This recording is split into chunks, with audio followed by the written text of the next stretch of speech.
Congratulations. Thank you कि पहले ही attempt में यहाँ पे एग्ज़ाम क्वालिफाई करना एक कहीं ना कहीं ड्रीम रहता है सबका। क्या चीज़ आपको इंस्पायर करी है इस चीज़ की तरफ? सर, नेचर ऑफ जॉब और बाकी थोड़ा सिक्योरिटी भी रहता है और बाकी सारी चीज़ें, उसके अलावा स्टेबिलिटी भी है और एक सर्विस डिलीवरी का डायरेक्ट बीपीएससी का अटेम्प्ट का फर्स्ट अटेम्प्ट का। तो वो सर मैं बहुत ज़्यादा बीपीएससी स्पेसिफिक मेरी प्रिपरेशन थी नहीं।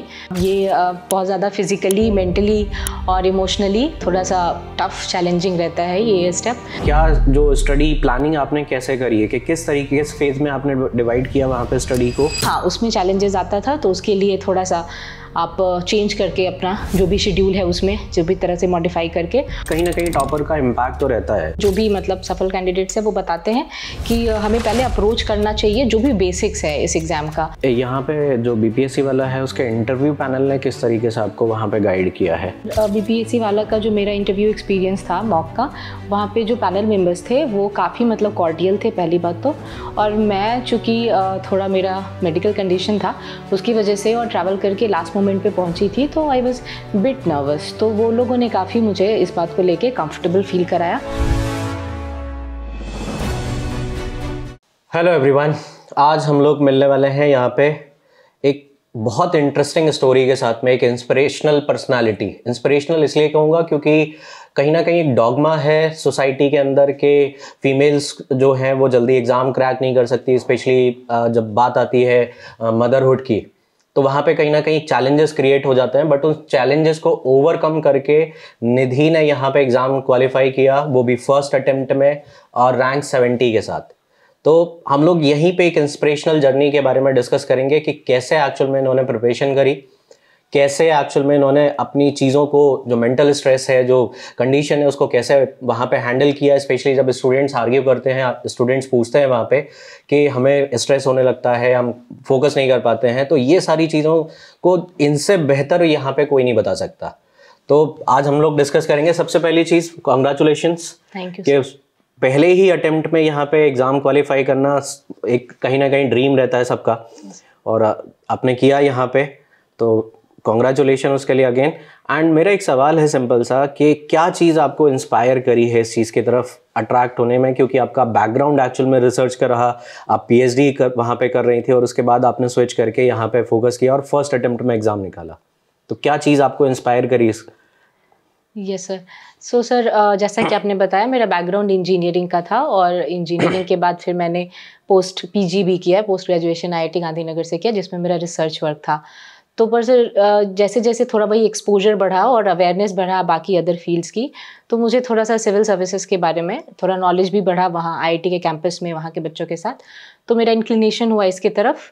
और जो सर नेचर ऑफ जॉब और बाकी थोड़ा सिक्योरिटी भी रहता है और बाकी सारी चीज़ें, उसके अलावा स्टेबिलिटी भी है और एक सर्विस डिलीवरी का direct people to people contract, ये सब जो रहता है, तो उसको लेकर के फिर मुझे सिविल सर्विसेज की तरफ झुकाव रहा।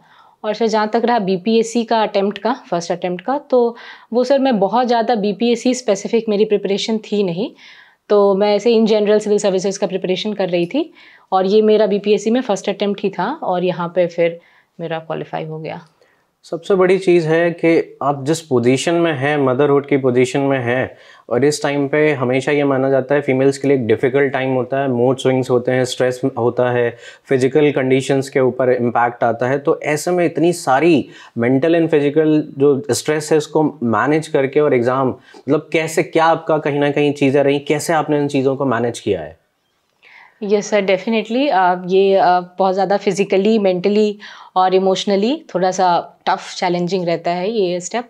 बट सर ठीक है, मतलब जब आप थोड़ा सा क्लियर रहते हो और एक होता है ना कि एक आपका इन्वायरमेंट थोड़ा सपोर्टिव होता है, जैसे फैमिली सपोर्ट इस प्रोसेस में, तो हमें मालूम ही है कि थोड़ा सा एक जो अर्ली बिगनर्स होते हैं, जो बच्चों को पहले से अवेयरनेस होती है कि वो उनको यही करना है, तो उनके लिए एडवांटेज रहता है। लेकिन हमारे जैसे कैंडिडेट जो कि मतलब एक अदर ही करियर ऑप्शन पे रहते हैं और फिर ऑल टुगेदर सब कुछ स्विच करना, तो उसमें थोड़ा सा चैलेंजिंग रहता है। तो मुझे लगता है कि हमें पहले से एसेस करके यहाँ पे स्टेप इन करना चाहिए कि वेदर मतलब जो भी इसका प्रॉस कॉन्स है कि इसमें इतना टाइम लगता है या फिर एक अटेम्प्ट में भी हो सकता है या फिर मल्टीपल अटेम्प्ट्स जा सकते हैं।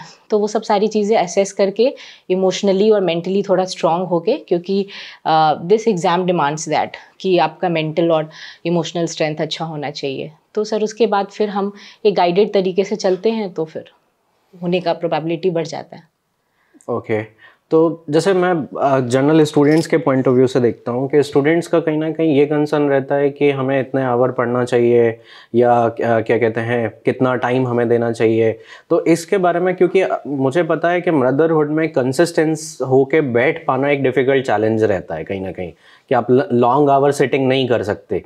तो ऐसे में आपने क्या जो स्टडी प्लानिंग आपने कैसे करी है, कि किस तरीके किस फेज में आपने डिवाइड किया वहाँ पे स्टडी को, या ये कह सकते हैं कि आप कितने लंबे सिटिंग आवर्स वहाँ पे लेते थे, कैसे आपने स्टडीज़ को प्री और मेंस के लिए वहाँ पे एनालाइज किया और कैसे उसको इम्प्लीमेंट किया? Yes sir. तो सर लकीली ये जो 69th का मेरा अटेम्प्ट था, तो इसका प्रोसेस थोड़ा सा, पूरा प्रोसेस इसमें प्री मेंस और इंटरव्यू का ये थोड़ा इलॉन्गेट हो गया। तो उसमें क्या हुआ कि प्री तो मैंने पहले ही दे रखा था, फिर मेंस के टाइम पे भी मतलब मेरा था नहीं इस तरह का कुछ मेडिकल कंडीशन। तो मेरा मेंस जो मेन होता है, जो इस एग्ज़ाम का जो सेंटर पॉइंट है, वो निकल गया था। और बाकी फिर हम क्या करते हैं इस एग्ज़ाम का है कि एक बेसिक आप डिसिप्लिन मेंटेन करिए थ्रू आउट द डे, तो वो रहता था। हाँ, उसमें चैलेंजेस आता था, तो उसके लिए थोड़ा सा आप चेंज करके अपना जो भी शेड्यूल है उसमें जो भी तरह से मॉडिफाई करके, और मोस्टली मेरा इंटरव्यू वाला ही फेज़ था जिसमें कि मुझे थोड़ा एफर्ट करना था वो इस प्रेगनेंसी के दौरान। तो वो फिर मैं उस चीज़ को हैंडल कर ली। बाकी करंट अफेयर्स और यही सब सारी चीज़ें, नोट्स वगैरह पहले से प्रिपेयर्ड थे, तो वो थोड़ा सा मुझे ईज़ आउट हो गया था। तो ओके तो यहाँ पे एक चीज़ और, स्टूडेंट के पॉइंट ऑफ व्यू से जनरली मैं स्टूडेंट के पॉइंट ऑफ व्यू से ज़्यादा कंसर्न हूँ यहाँ पे, क्योंकि जैसे हम लोग बताते हैं तो स्टूडेंट मानते हैं, बट कहीं ना कहीं टॉपर का इम्पैक्ट तो रहता है। तो वहाँ पे वो जानना चाहते हैं कि किस तरह से आपने स्टडी प्लान किया, कि पहले प्री के लिए फोकस किया या पहले मेंस के लिए फोकस किया, या दोनों पैरेलल स्टडीज़ आपने वहाँ पे करी हैं? Yes sir. तो सर इस एग्ज़ाम के लिए तो मैं समझती हूँ, या फिर जो भी मतलब सफल कैंडिडेट्स हैं वो बताते हैं कि हमें पहले अप्रोच करना चाहिए जो भी बेसिक्स है इस एग्ज़ाम का, जो कि सर मोस्टली मेंस का ही है। तो उस ओरिएंटेड मैंने पढ़ाई की थी। सबसे पहले जो भी बेसिक सब्जेक्ट्स हैं जैसे कि हिस्ट्री, ज्योग्राफी, पॉलिटी, इकोनॉमिक्स वगैरह, इन सब पे जब अच्छा सा कमांड हो जाता है तो फिर उसके बाद तब फिर प्रीलिम्स करना भी या फिर करंट अफेयर्स कवर करना, ये सारा कुछ मतलब रिलेटिवली ईजी हो जाता है। खास करके जिसका बैकग्राउंड है मेडिकल इंजीनियरिंग, इन सब चीज़ों का, तो थोड़ा एक पहले ब्रेथ करके एनसीईआरटीज़ वगैरह बेसिक्स वगैरह करके, तो मैंने भी वैसे ही किया था सर। पहले बेसिक्स कर लिया था, फिर उसके बाद तब प्रीलिम्स के लिए, तब जाके फिर प्रीलिम्स के लिए प्रीलिम स्पेसिफिक कि हाँ क्या पूछता है, क्या पीवाईक्यू का ट्रेंड है, ये सब चीज़ें। यानी कि पहले मेंस का पूरा आपने कंप्लीट किया, देन उसके बाद फिर स्पेसिफिकली जब एग्ज़ाम आया तो आपने उस टाइम पे प्रीलिम्स के लिए फोकस किया। ओके फिर आपका ये नोट्स बनाने का पैटर्न क्या रहा, कि आपने किस तरीके से नोट्स को, क्योंकि करंट अफेयर के साथ ऐड करना रहती हैं, बहुत सारी चीज़ अपडेट करनी रहती हैं, तो नोट्स किस तरीके से बनाया? आपने बुक को ही कलर किया है या सिर्फ आपने कॉपी पे स्पेसिफिकली वहाँ पे नोट्स बनाए हैं टॉपिक वाइज? सर मतलब I was not the person of note making person, तो मैंने बहुत ज़्यादा नोट मेकिंग नहीं की है।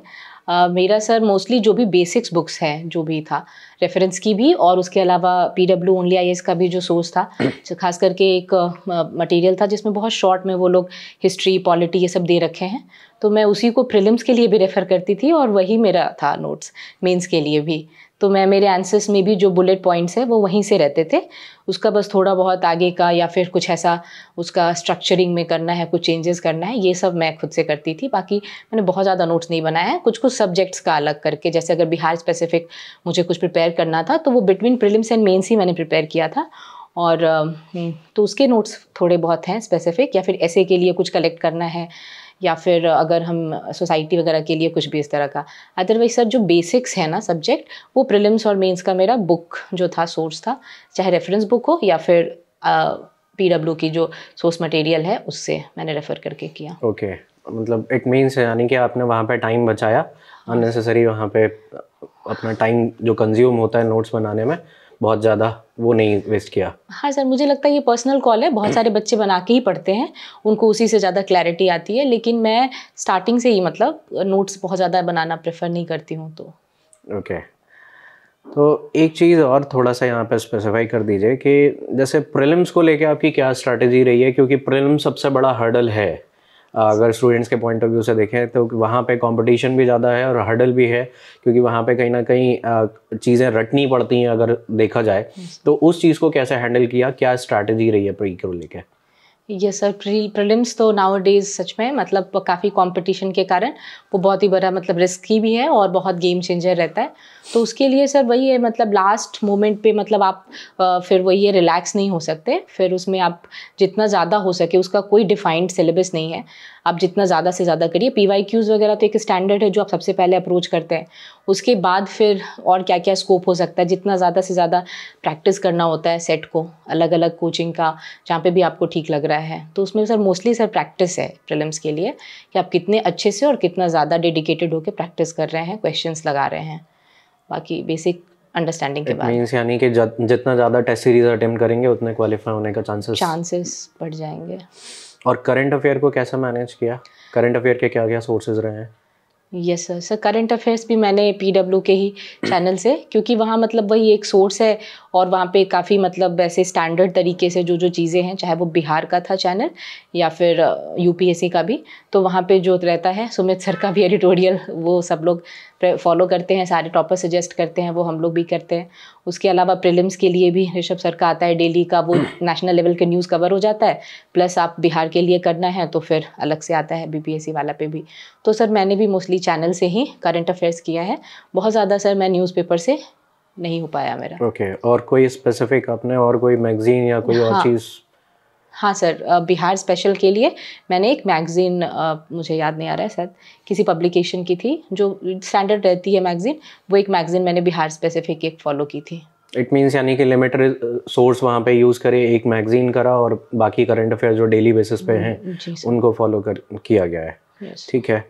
अच्छा, आपके फैमिली में कौन कौन आपको वहाँ पे कहीं ना कहीं सपोर्ट करते थे? कौन किस तरीके से वहाँ पे एक बैकअप, क्योंकि अल्टीमेटली हमारी सोसाइटी पैट्रियार्की है, हम माने या ना माने इस चीज़ को, तो कहीं ना कहीं रहता है।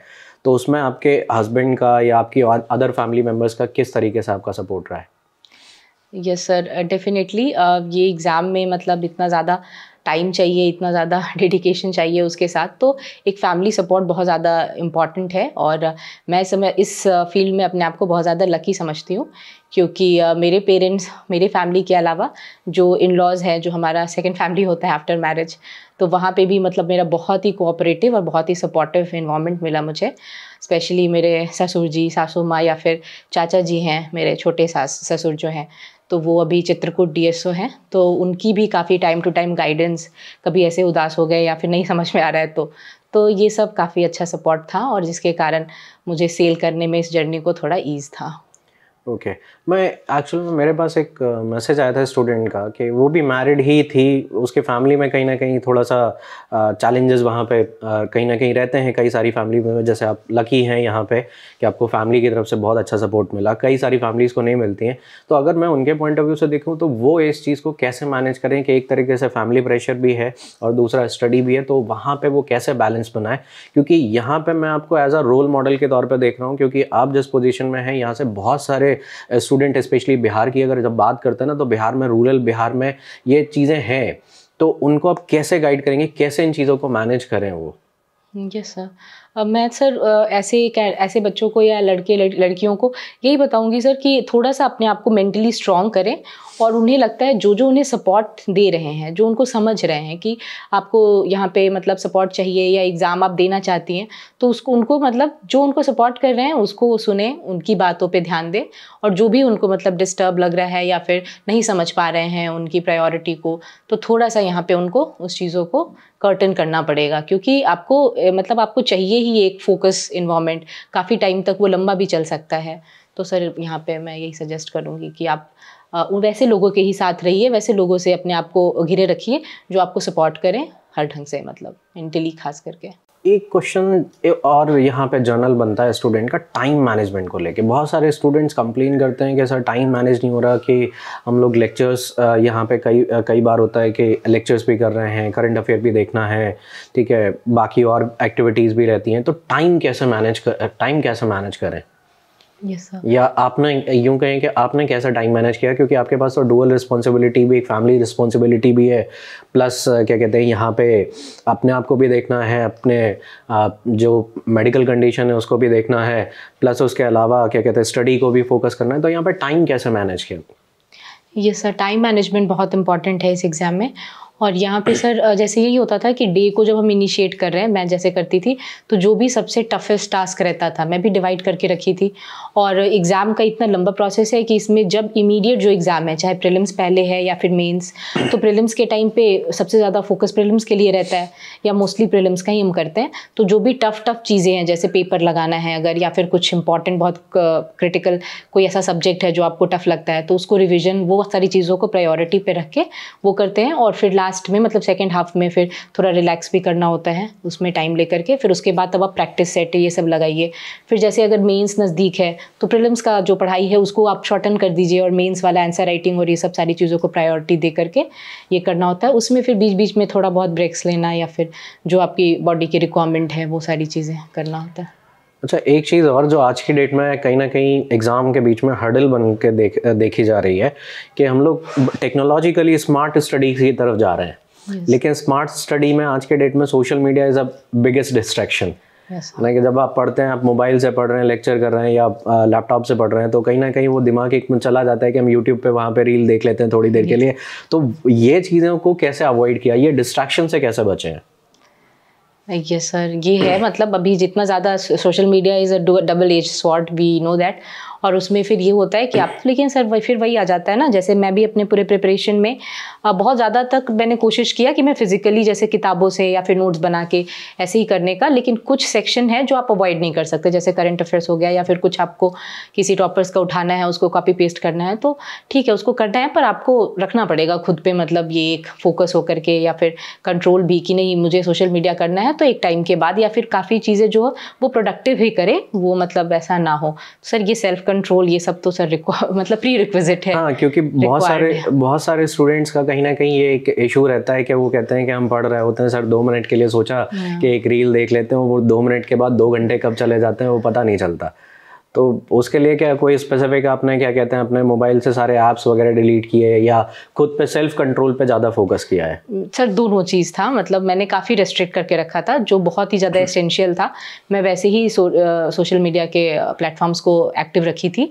और उसके अलावा सर वही सेल्फ कंट्रोल रहता है कि हाँ आपको अभी इतने टाइम पे इतना सब्जेक्ट कवर करना है, तो उसके बाद ही फिर मैं वो चीज़ देखूंगी, या कुछ मुझे और एंटरटेन करना है या रिलैक्स होना है तो उस बीच में फिर नहीं करना है, ये तो करना पड़ता है सर। ओके, तो अब आगे के लिए के आपके क्या प्लान्स हैं? मतलब अभी आपका एडमिनिस्ट्रेशन में हो गया है, तो अब कहीं ना कहीं दिमाग में रहता है कि हमें जाके फील्ड पे इस तरह की सर्विसेज देने हैं, या आगे अभी यूपीएससी का चांस है, या कुछ इस तरह के आपके कोई और भी प्लान्स हैं?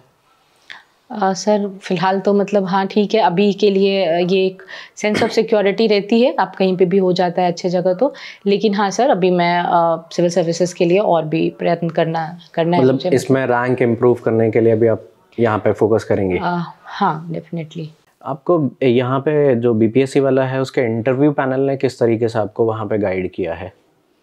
हाँ सर, बीपीएससी वाला का जो मेरा इंटरव्यू एक्सपीरियंस था मॉक का, वहाँ पे जो पैनल मेंबर्स थे वो काफ़ी मतलब कॉर्डियल थे पहली बात तो।